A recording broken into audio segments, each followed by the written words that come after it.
We were in bed. I heard a noise in the hallway. I turned and looked at the clock, and it said 2:13 in the morning. I turned and looked at the doorway, and I said, "Roxy," a second time. When I said a second time, two very large men entered my room with a handgun and a shotgun. They racked that shotgun so we'd know that shotgun was loaded.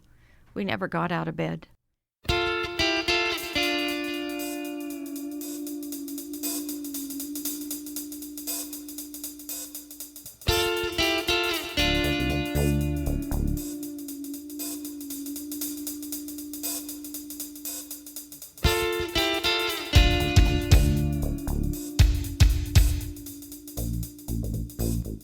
Hi there and welcome to episode number 2 of Gray Area.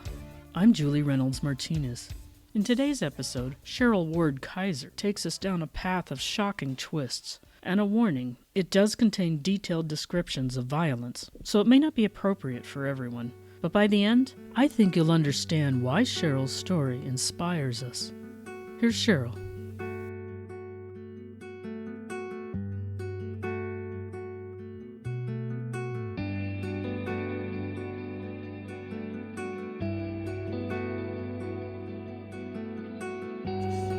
Okay. I will tell you that when I go to prisons or when I go to, like I just did a bunch of schools this last week at Salinas High School, I go in and I tell them my life story. I don't just start my life. I have a hard time just doing it without telling them who I am and how I got where I am today. Because you can't understand how I've done what I've done unless you get my background. And I came out of Alisal. I know they call it East Salinas, but anyway, it's Alisal to me in Salinas. And as I was being raised out there, the first thing I remember the most about my childhood is being beat every day of my life. My dad. And to make young people today understand, and people understand, because a lot of young people don't know this, that there was no term child abuse when I was a kid. It was called discipline. You could do anything you wanted to your kid. So, did not know I was abused, did not believe I was abused. But of course it changes you. There's no way in God's green earth it doesn't. So when I started dating, it's as simple as I wanted someone to love me. I talk about how a lot of us girls go looking for dad's love, and that's what we go looking for in a boyfriend, and of course you're never going to find it there, but that's what we go doing. So the hard part for me was, you have no self-esteem left because of all the things that are said to you. And because it's not the hits that do the damage, it's the words they say. There's where the damage is done in abuse. So I met a guy, his name was Jim, I called him Jamie. I knew I wanted to marry him immediately. Off we went. I had sex with him, controlling him, because us girls play this game. We control men with sex. And I believed I could control him, and of course you can't. So he breaks up with me, I'm devastated. Anyway, there was another guy, went out, found another guy. Yeah, same kind of car he had, it was a different color. How's that for a great reason to pick a guy? Anyway, dumb reasons I'm doing things out here, which is exactly what happens in life, the dumb things you do. Go down the same road, only I'm pregnant. Now I'm going to take you back 52 years ago. 52 years ago, if you got pregnant, you got married. I don't care how old you were. I don't care if you were 14 and he was 13. You got married. That's what you did. So I go to him to tell him I'm pregnant. He says, "Why should 3 people have to be hurt when it's only necessary for 1? I'm not getting married." And I knew no one. There was no term single mom, single mothers. I knew no one that had a child that was not married. No one. Didn't exist. So now I got to go home and tell my parents. You got to know I am jumping up and down to go home and tell my dad, right? Last time he hit me, I was 17. Here we go. Day before Thanksgiving, you don't forget this crap. Mom sitting on the couch, Dad standing in front of me. Mom sat and cried, and my father turned his back on me and then cried and then went and poured himself another drink. That's the way my father handled everything, alcohol. Well, I had done something I'd never done before, rendered him speechless. I knew what I had to do because they told me over and over and over again, God bless America, if you ever get pregnant, understand this, you're out of here. So I looked at her and I said I had to get out. She said, "Get out." Literally got a friend, moved away with me. Off we went. We picked Long Beach, California. I don't know why, it's near the ocean. Go get lost in all those people in Los Angeles, right?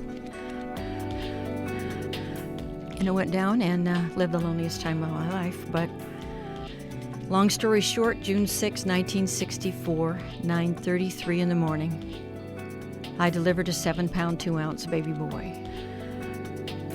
that I placed for adoption that morning. Not easy to do. Oh, God.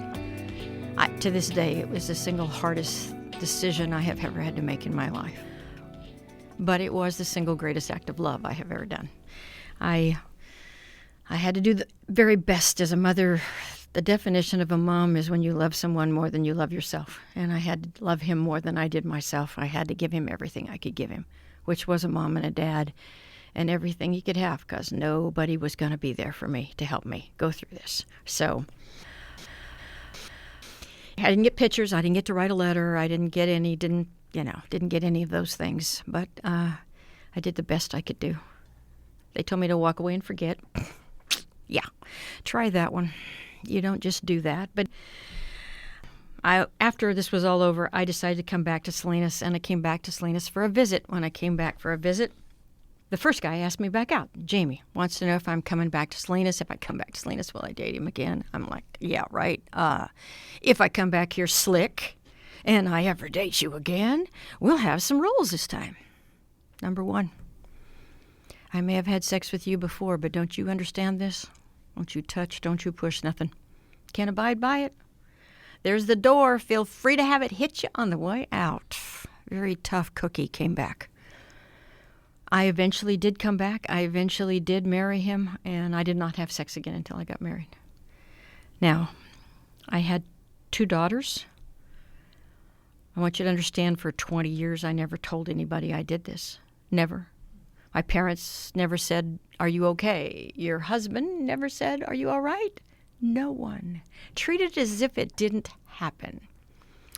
So 20 years in that process, we have things happen to us, and we can shove those things further and further and further down, and we tell ourselves, we're not going to mess with this. We're not going to fool with this. We're never going to tell anyone this. Matter of fact, we told ourselves we're going to take this to our deathbed. Of course, does it affect you? Oh, God, in everything you do. Can't look at it. 20 years. In that process of 20 years' time, I worked with young people. I had a youth group that met in my house. 80 kids used to come to my house every single week. Just shoved the furniture back and we sat on the floor. It was amazing. It's so funny. I kept asking myself, why did they come? And I really think it's as simple as because they knew I liked them. I think a lot of young people are around a lot of people that don't like them. A lot of teachers don't really like their students. Kids know it. They don't have any doubt. When you like them, they respond to it. It's that simple. So we used to have a camp we went to every year. We took them off to 80 kids, teenagers, to camp. There's something fun to do. You get very little sleep when you take boys and girls to camp. So I got my girlfriend to work the camp with me, and she got mad at something I had done at that camp. And she was screaming at me when the camp was over. It sounds so simple. 20 years. 20 years to come out of my mouth. And I screamed back, "You don't understand. It's because I gave a son up for adoption." She finally shut up and listened and had her mouth fly open, and she's like, "I tell you all my crap, and you didn't tell me that?" Because that's what us girls do, right? Tell each other all our little secrets. Guys don't do this, girls do. Okay, no. I said, man, I was going to take this to my deathbed. Of course, she then wants me to go do one of those Oprah shows where you go on and you find each other, and really? I don't think so. I'm not going on nationwide television and find my son. So I thought, nope, But I thought I could be there for somebody else. So I went to work at a crisis center. Well, there is something about being with 11 and 12-year-olds that are pregnant that gets your attention big time. Average age of Monterey County is 14. We're higher than everywhere else in the nation on teen pregnancy. Boy, that gets your attention without any kind of doubts. So I'm sitting in there with all these girls, and I get a phone call from a teacher from Gonzales High School, Mrs. Barber. And she said, "Hey, Cheryl, why don't you come in and talk to my class?" And I thought, yeah, let's get on the other side of this crap, and let's go in and talk about this. So I'm being graphic, and I'm telling them all this. And, of course, somebody raises their hand in the classroom and says, "Excuse me, Mrs. Ward, have you ever had a crisis pregnancy?" Okay. Now, I haven't told my 2 daughters, right? How do you tell your kids? But I know one thing about young people. The moment you walk in there and you lie to them, They know it. They know when people are blowing smoke. So I thought, okay, I got to do something here. So I told them the truth. And I watched the looks on their faces. And I wasn't just some old bag shanking my finger at them, right? I'm someone who is now 52 years down this road. And I'm still in pain for what I did 52 years ago. What you do today will be with you until the day you die. And boy, do we all have to get that. So, of course, my girlfriend keeps bugging me. She wants me to look for my son. Good friend that I am, I tell her to shut up. Meanwhile, my dad is dying of cancer. Now I got to deal with the abuse. How do you do that? I'm a counselor, so I went to counseling for the last 2 years of his life. The last 8 weeks of his life, I stayed with my dad and I took care of him at night. My mom took care of him in the daytime. Did my dad ever tell me he was sorry? No. As a matter of fact, he reached up and he hit me and he called me all the same names he called me when I was a kid. Funny how they never forget the names they call you. Only this time, I grabbed his arm. And I said, Father, forgive him, for he knows not what he does. I make that sound really simple. You know, if you're abused, you know never to block a shot, ever to pick your arms up, ever to stop anything, because if you do, you're going to get it worse. 46 years old before I actually could reach up and stop my father. Monumental for me to stop him from hitting. He was absolutely wild-eyed. And then I forgave him without him asking for forgiveness. And he died the next day. There is a world out here that is now, and they've done it, now they've made a law that says, okay, it's okay, we can just give you a shot and put you to sleep like you do dogs. But see, those last 8 weeks of his life, they weren't for him. They were for me. I needed to figure out how to forgive this man. And I'm going to give you one better. I needed him to hit me to do it. I needed to turn back into that 17-year-old girl. That's who needed to forgive him. So, Funky died the next day. Anyway, I lay there at night thinking to myself, my God, is this going to be me and I'm going to be looking for my son forever? What am I doing? Why am I not looking for him? Why am I not doing that? And this word jumped out at me. The word was fear. I went, fear? Me? Afraid? Tough? Me? What a joke. Yeah, the what ifs in life. What if you go to his front door, right, and he slams the door in your face and says, I hate you? What if he hurt kids? That would have been my worst thought. My answer would have been, as a mother, there's nothing we don't keep loving our kids for. We may not like something they do, but we still love them. I said, let's go. Let's find him. I went up to San Jose and found a group called Search Finders. They called me back in 18 days with my son's name. That his name was Brett Allen Payton, 6'2", 210 pounds, brown hair, brown eyes. Oh my gosh. And he's listed in the phone book in Mission Viejo, California. I called her back and said, wait a minute, how do I do this? She said, write it all down, because, us chicks, we faint, throw up, fall apart, right? Guys don't do this, girls do. So I wrote everything down, and I made a phone call. Now, I've been talking for almost 30 years now. Point in time, I'm talking 100 times a year. My largest audience was 1,700 kids. And I'm not nervous at all when I do it. But on that telephone, I am a wreck. I have one shot, and I know it. You get one shot to make this right. He hangs it up, it's over. So, I got my piece of paper in front of me. Here goes the phone call of my lifetime. Hello. Hello, Brett. His roommate answers the phone and says, hang on a minute, I'll go get him. You know how you see in the cartoons where your heart comes out of your chest? I want you to know I can see my heart. I'm thinking, oh my God, I'm going to have a heart attack and they're going to find me dead on the floor. And she never met her son, right? How do you calm yourself down? Here we go. It's 26 years old and my son is coming to the phone. So I pick up the phone. Hello, Brett. He goes, hello. I said, this is a very private and personal phone call. That's what they told me to say. He said, well, actually, I'm on my way out the door. thinking to myself, oh my God, too bad, kid, we're a go today. I can't do this tomorrow. Here we go. Your name is Brett Allen Payton, is that right? He said, yep, that's right. I said, you were born on June 6, 1964. Yep, that's when I was born. Now, wouldn't you have thought somewhere in the last 26 years of this twit's life he'd have thought about the phone call? Not a clue, right? No clue. So I'm like, oh my goodness, here we go. Because the next question's the toughest for us as birth parents. We're going to talk about adoption. And what if he doesn't know? What if he doesn't know he's adopted? I had got what they call non-identifying information about a week before I found him, and it basically said that his parents are going to be very open with him about his adoption. So I knew he was adopted. So I said, and you're adopted, right? He goes, yep, I'm adopted. Nothing. Not one thing out of this kid's mouth. I have no more questions on my piece of paper. Now what? I said, are you by any chance sitting down? He goes, yeah, as a matter of fact, I am. I said, well, good, because there's no easy way to do this except do it. I'm your birth mother. He goes, wow. I said, until 2 days ago, I never even knew your name. He goes, wow. This is all he can say. I'm thinking to myself, are you sure you're mine? I'm a motor mouth, right? All this kid can say is, wow. I said, you didn't hang up on me. He said, I'd never hang up on you.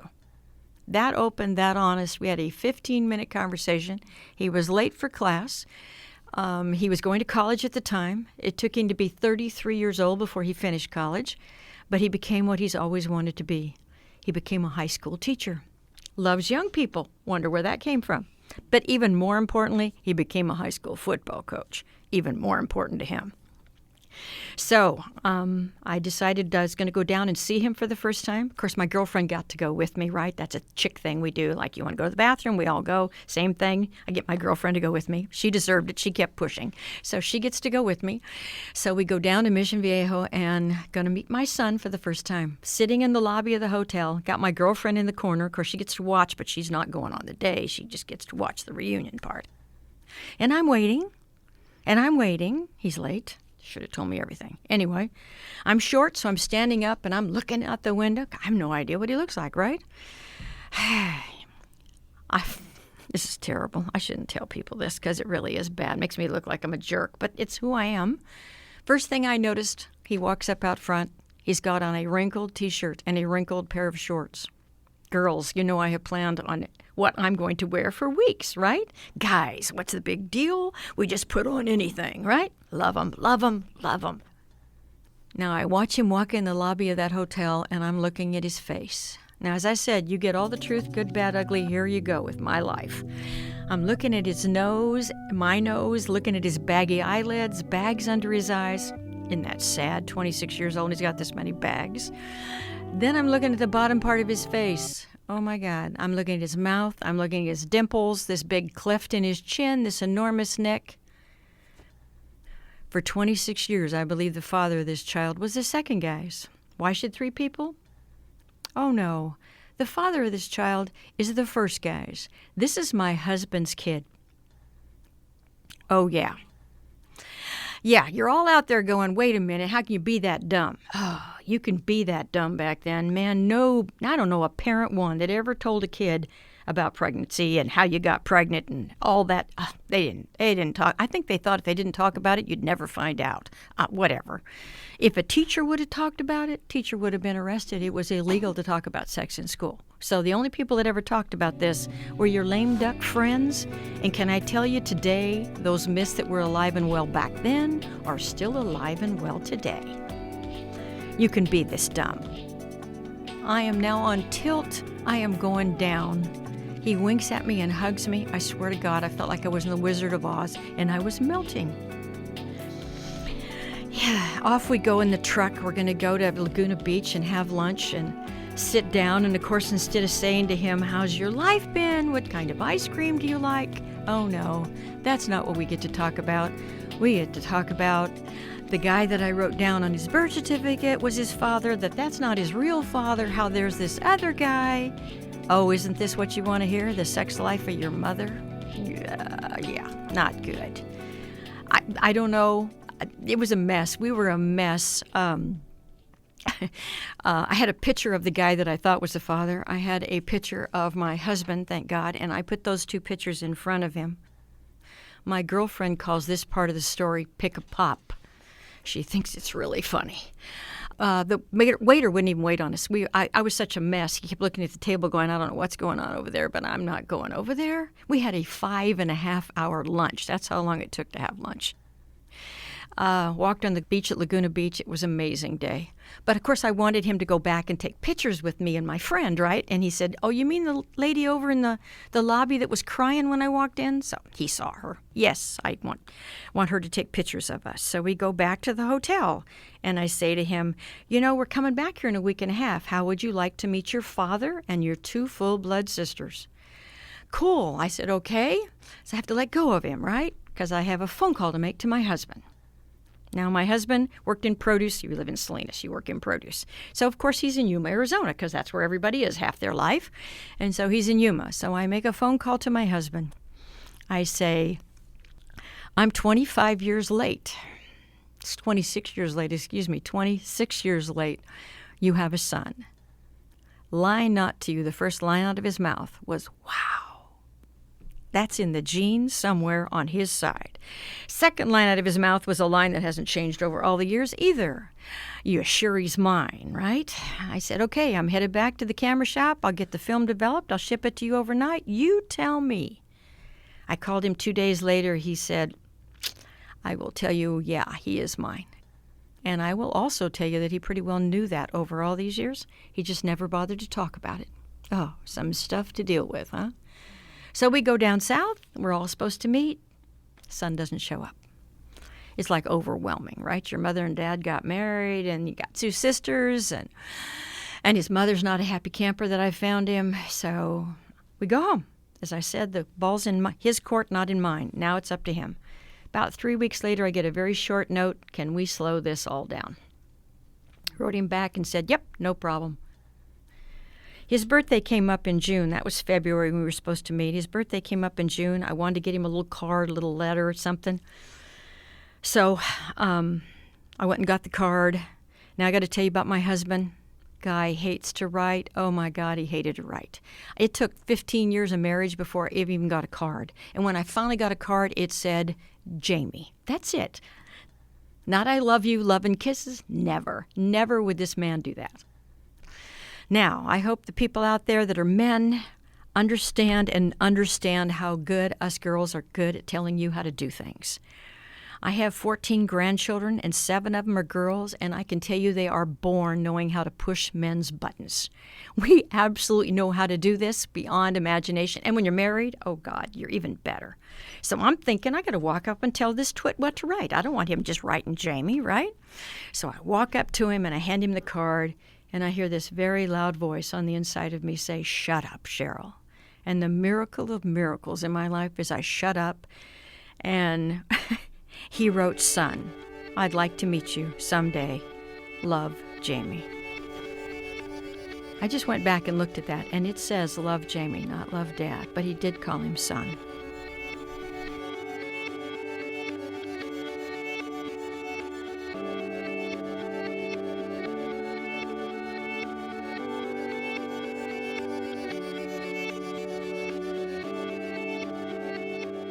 Eight days later. I don't know how to go from here to here. I wish I could walk over a fence or chapter. Chapter end. Here's another one 8 days later. My oldest daughter had gotten married 6 months before. My youngest daughter was home. I heard a noise in the other part of my house, and I thought, God, what's that? Roxy's gotten sick. We were in bed.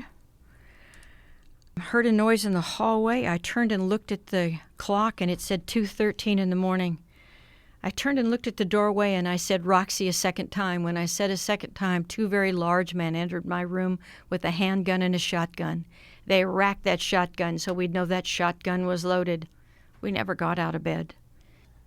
The guy with the handgun came around my husband's side. The guy with the shotgun came around mine.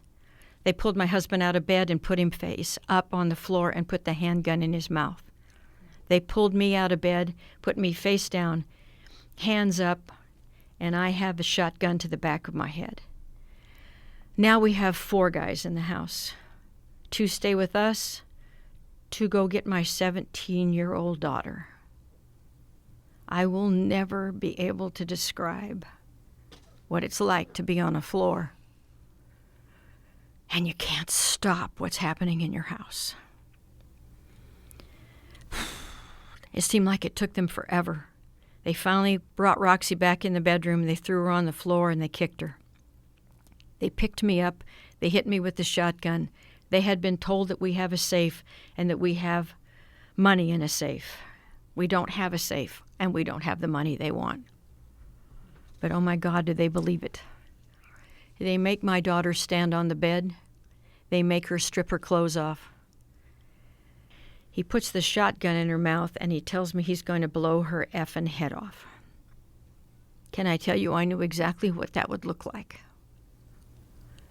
Still not enough. He eventually raped her with the barrel of that shotgun. Still not enough. My husband had never been allowed to stand up in the entire time they've been in the house, back and forth between the two walk-in closets on his knees. The last line said was, "We're going to rape your wife and your daughter, and we're going to make you watch." Men out there, you understand the role you play is protector. The role women play, we're nurturers. You're the protector. There's only so far you can push a husband, and you can push a father, and you can't push him any further. My husband began to stand up for the first time in 48 minutes. As he stood, the one that was getting ready to physically rape Roxy, he already raped her with the shotgun, came up behind him and hit him in the back of the head with the shotgun. Shotgun goes off in the bathroom floor. He shoves him into the bathroom. It goes one-on-one into my closet. I heard a muffled shot. I heard a thud hit the floor. You know how you know what you know? As I said, I'm laying face down, hands up. I have a man's foot on my back. I have a handgun to the back of my head. Every time I move, every time I talk, he pushes with his foot and the gun.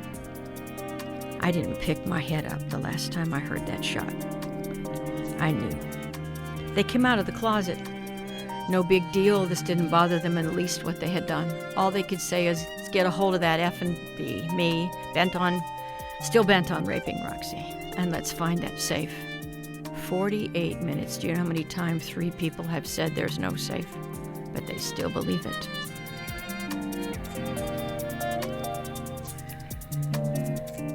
I think you can tell when I do this. I'm in the room. I can hear them. My eyesight was gone to me that night, so my hearing is everything. That's where all my flashes are. That's all my stuff is my hearing. I have a request from me to you, and there is no audience I don't say this in. The single number one word that has done more damage to me than any other word in English language is the F word. I don't know how many thousands and thousands and thousands of times they use that word in my room. And yeah, I'm going to ask you. No, actually, I'm going to beg you that if you use that word, what a funny thought, huh? Everybody seems to use that word. When you use that word, understand this, I can feel that gun barrel at the back of my head and his foot on my back in one split second. So you'll do better in life if you quit using that word. So anyway, end of preaching. Lookout comes running back in the room. He says, oh my God, there's a car in the road. They all dipped down, looked down out there and saw this car that stopped. Let's get out of here. The last one to leave is the guy that had his foot on my back. He told me not to move for 15 minutes. Right. The moment he hits that hallway, I turn around and I'm up. And the first thing I see that morning is my daughter laying on our bed, wrapped up in a ball, fetal position. They tell me that's what people go back to that have been raped. But I can't mess with my daughter. I got to get in that closet. I got to find out if he's alive or dead. The longest run of my life. You're so afraid of what you're going to see. I get into the closet. He's got his eyes open. I'm sorry. I like staying right here. I can see him. How are you supposed to feel for a heartbeat? All I can feel is my own coming out of my chest and my head and my... Anyway, I screamed at Roxy. I said, Roxy, get dressed, get in here, do CPR. Guess who doesn't know CPR? She got dressed. She started doing CPR on her dad. I hit 911. He breathed 3 breaths and he died in Roxy's arms. Total most appropriate place for the man to die. He died trying to save his daughter. 8 minutes later, the sheriff's office was there. The sheriffs on my case stayed up 27 hours, and I had all 5 of them in jail. Hardest part for me? They were teenagers in my home. The very thing I loved was in my home. I thought they were late 20s. Roxy thought they were early 20s. The boys were 18, 19, and 20. The car on the road that scared them off, that was the 16-year-old girl that drove the getaway car. Pretty trippy. They all dipped down, looked out, and saw that car, but they didn't recognize it because she got a brand new automobile that day. She chose to drive her brand new car in a home residential robbery. She lived in a 5-bedroom house. I have a 3-bedroom house. Amazing. Absolutely amazing. Now, the next line I say in this whole thing of what I'm telling you today is the only one I care about you remembering. I don't hate them. I hate what they did. I hate what they did beyond anything you will ever imagine. But I don't hate them. Now I have to put them away because I have to make sure they don't go in anybody else's house. That's my responsibility to make sure that happens. So the first person we brought up was the 16-year-old girl, and we certified her as an adult. She pled guilty. She got 15 years to life, but she got to serve her time in the California Youth Authority. The next one was the guy that had his foot on my back. Please know what you see on television is not true. What happens in court? I was not allowed in court. I was held out for 22 months. Too strong a victim. Too strong a victim. So I got held out in the hallway of the district attorney's office. So I happened to be able to be in court because they were talking about moving the whole court trials out of county completely. Changing vol dire, as they call it. Learned a lot, let me tell you. Anyway, I happened to be in the courtroom out of nowhere. No one knew he was going to do it. He just stood up and said, Your Honor, I'm guilty. This is the one that had his foot on my back. Turned around to me in the courtroom and said, I'm sorry, Mrs. Ward, for what I did to you and your family. 1 out of the 5. He got 29 to life. The lookout had a gun. We couldn't prove he had a gun. He did what they call a slow plea. Told you I got an education. He got 25 to life. Now we bring up the shooter and the one that raped my daughter. 9 felony counts, special circumstance. Death penalty. I do not believe in the death penalty. I stood 100% alone in my family. I told him, you get the death penalty for him, I will stand outside of San Quentin. It will not happen. It will not happen. They brought back life in prison without chance of parole for the shooter. Then they brought up the one that raped my daughter.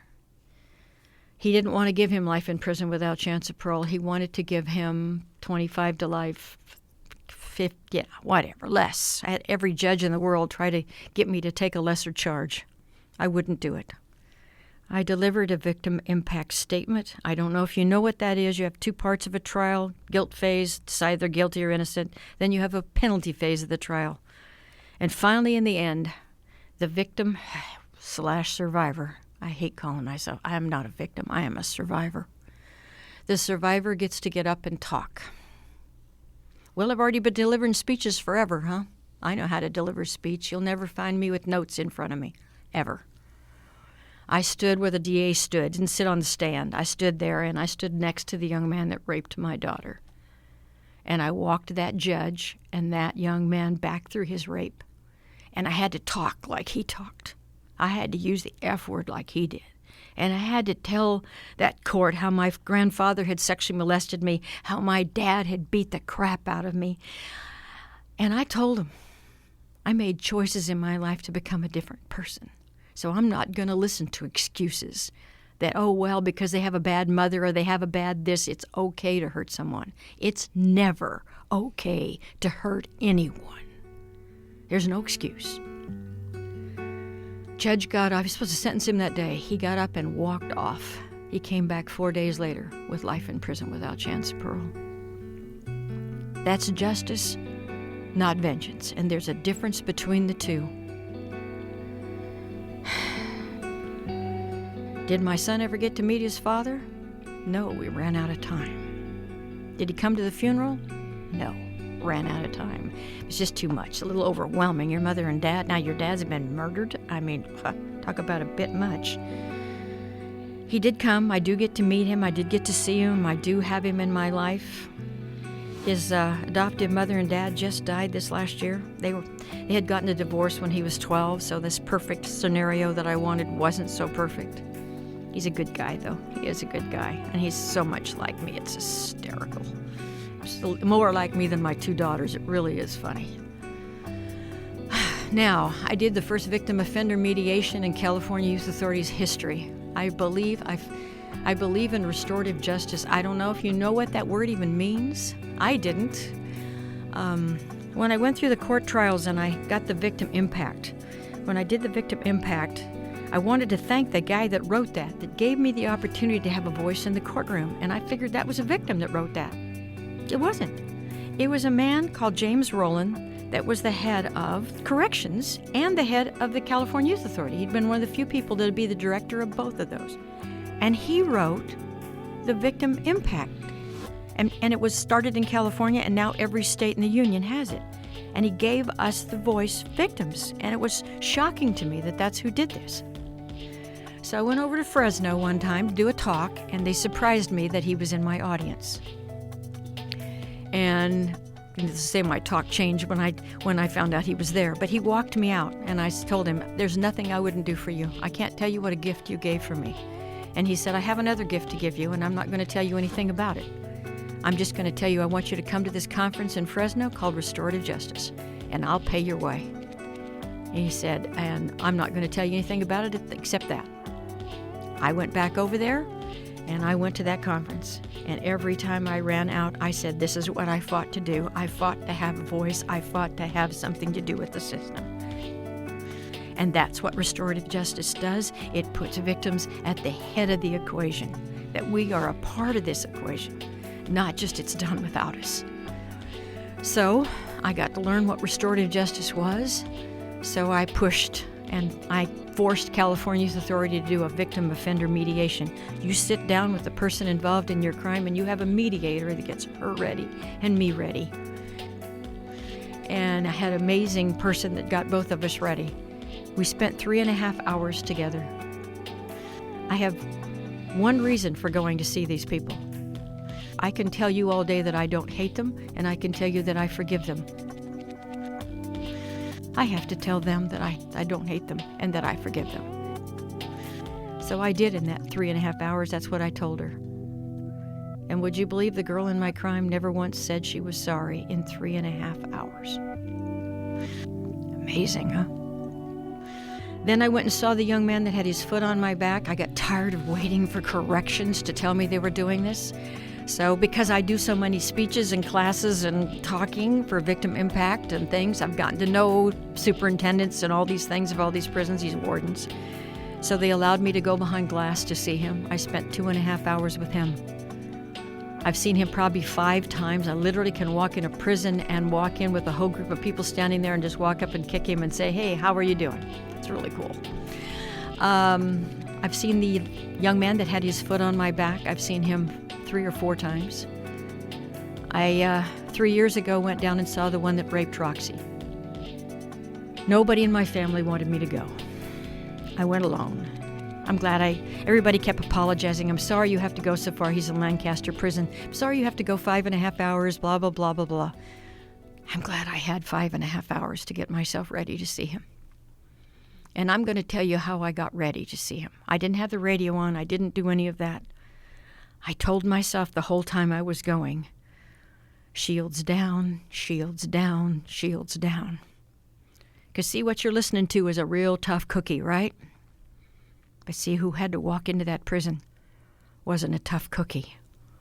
Who walked into that prison was Roxy's mom. That's who had to walk into that prison. He had to look at Roxy's mom, and he had to explain to Roxy's mom why he did what he did. 6.5 hours I spent with him. It took him 2.5 hours to even look at me.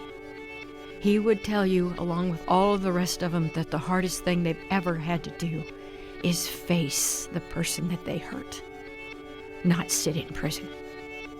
Get yourself ready to meet the people that you've left behind, the survivors of the chaos that you've caused. When I walked out, I hugged him. I know that sounds nuts. I hugged him. He asked me one of the questions I had not planned on answering. He asked me a question. The question was, what do you have hope to come from this day that we're going to have today? And I looked at him and I said, that we'd become friends. It's as if I hit him with a baseball bat. He couldn't even breathe. He said, we can't be friends. There's no way we can be friends. I said, why? Because you're in prison and I'm out? I said, I can't write anybody. I write all of these guys. I have thousands of letters from all of them. I still have them all. I've never thrown one of their letters away. I can't write anybody I'm not friends with. Later, he wrote me that that's when he knew I had truly forgiven him, was when I told him that I wanted to be his friend. And he also wrote me something that I knew was going to happen, but I would have never told him. He wrote me that I had set him free. And I knew that. I knew I would set him free. What I didn't know was that he set me free. I had taken an envelope with me in case they asked me what his CDC number was. I don't have him memorized, so I thought, well, I better have that with me just in case they asked me. So I had the envelope with me. So when I came home, I went to put that envelope away. Well, when I went to put that envelope away, anytime I would ever look at any of their names or anything, I have a flash. And the big flash I have is of him coming around the side of my bed, pointing the shotgun at me. And when I looked at that envelope, what I saw was not that flash. That flash was gone. What I saw was the young man that was sitting across from me at that prison. And he's a totally different young man today. Out of all the guys that have gone to prison, he's the only one that has no dings against his record. Not one in 25 years of being in prison. No dings. As the warden told me, now how many of those I have, Cheryl? Not many. No dings against his record. That's all I ask these guys to do. You honor my husband by how you live your life. That's the only way you make up for this. There is no way to make this right. You can't make my husband come back to life. You can't keep apologizing. That's nuts. You honor him by how you live your life. And he has. And today, if I could, I'd let him out. I'm trying to get the one out that had his foot on my back, and I'm trying to get out the lookout. The shooter's the only one that has not agreed to meet me through restorative justice with a victim offender mediator because he doesn't want to say he's guilty. So that's part of the gig here. You got to say you're guilty. He just keeps believing he's going to get out. And you know, there's a piece of me that can understand that. I can't. I hate prison. Oh my God, I hate what it is.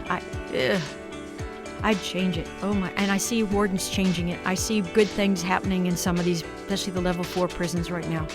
They're actually getting programs. My God, we got to change this. This can't. We treat our men worse and women worse than we treat animals. What in the God's green earth have we done? That's not what us victims want. That's not. I'm pouring victims into this place so they can see that it's not this Taj Mahal people all think it is. It's not. I can't imagine living. I can't even imagine what I'd be if I was in prison. Anyway, so the shooter writes me. I still write him. Someday he'll agree to see me. None of the mothers of any of these boys go see these guys anymore. None of them. The only one that writes the shooter is his grandmother, and she's got bone cancer, and me. I will never abandon him. I will not abandon him. I know what it is to be abandoned and what it is to abandon somebody. I will never abandon him. Someday he will agree to see me.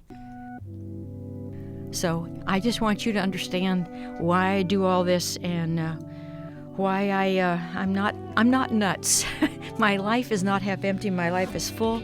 I have remarried. I married the cop that caught them all. I know that sounds like a movie. It's not. I want people to get caught if they hurt people. I do. I don't think they can't get away with these things. You just can't. But if people want help, I'm the first guy to tell them I'll help them. So, it's life's good, not bad. We've got 14 grandchildren, love every minute of it. Go to games, do nothing but enjoy every minute of what good people can do. Trying to make a difference, that's what I'm trying to do.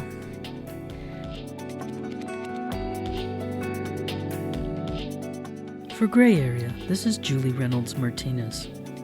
You can hear more of my interview with Cheryl and learn how her daughters are doing today by clicking episode 2 on the Gray Area page at voicesofmonterey.org. If you'd like to learn more about restorative justice and victim-offender dialogue, see the show notes.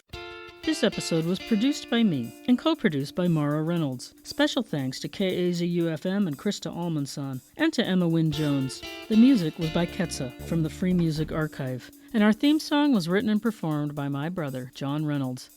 Gray Area is sponsored by Voices of Monterey Bay, and you can find our show notes and all our episodes at voicesofmonterey.org.